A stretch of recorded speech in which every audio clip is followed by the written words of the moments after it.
Kembali bersama saya Muhammad Agus Karim pada mata kuliah Elemen Mesin Dasar. Ini adalah modul pertama segmen ke-9 tentang uji laju regangan tinggi.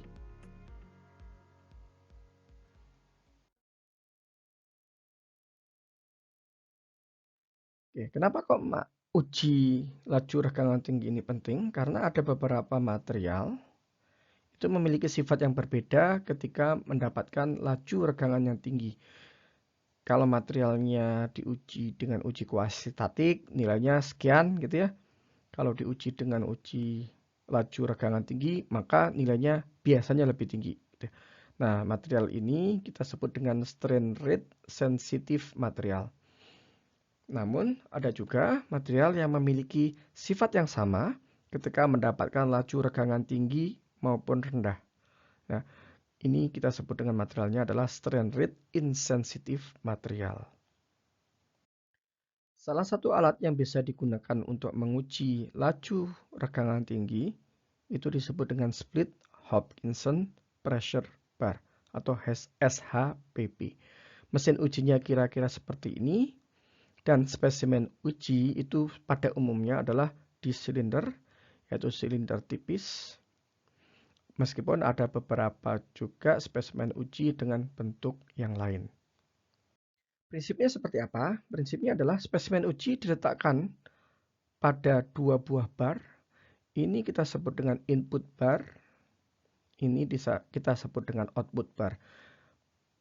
Pada barnya itu diberikan strain kit 1 dan strain kit 2. Nah, ini adalah disebut dengan striker bar. Jadi striker bar itu diimpakkan, ditabrakkan gitu ya. Kemudian ada gelombang merambat. Ini kita sebut dengan gelombang insiden.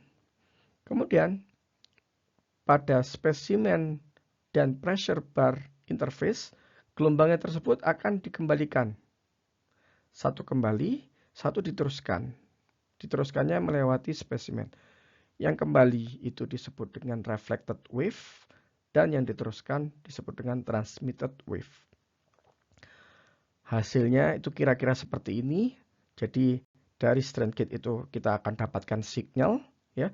Ada insiden, reflected, dan transmitted signal, ya. Ini insiden, ini reflectednya, dan juga transmitted signal.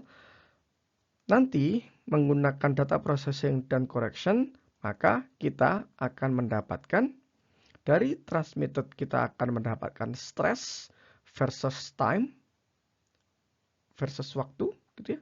Waktunya sangat singkat, microsecond.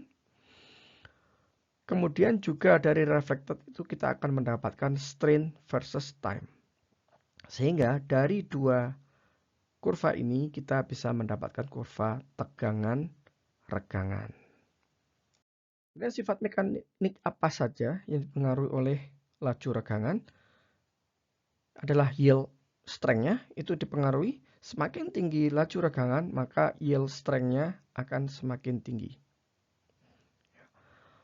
Kemudian dari sisi ultimate strength, kalau dari ultimate strength juga hampir mirip dengan yield, tapi sempat turun dulu, kemudian naik gitu ya.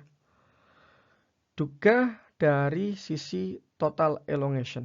Total elongation semakin strength-nya tinggi, pada suatu saat dia akan asimptotik pada nilai tertentu. Oke, ini adalah akhir dari segmen ke-9 modul pertama. Terima kasih atas perhatian Anda. Sampai jumpa pada segmen berikutnya.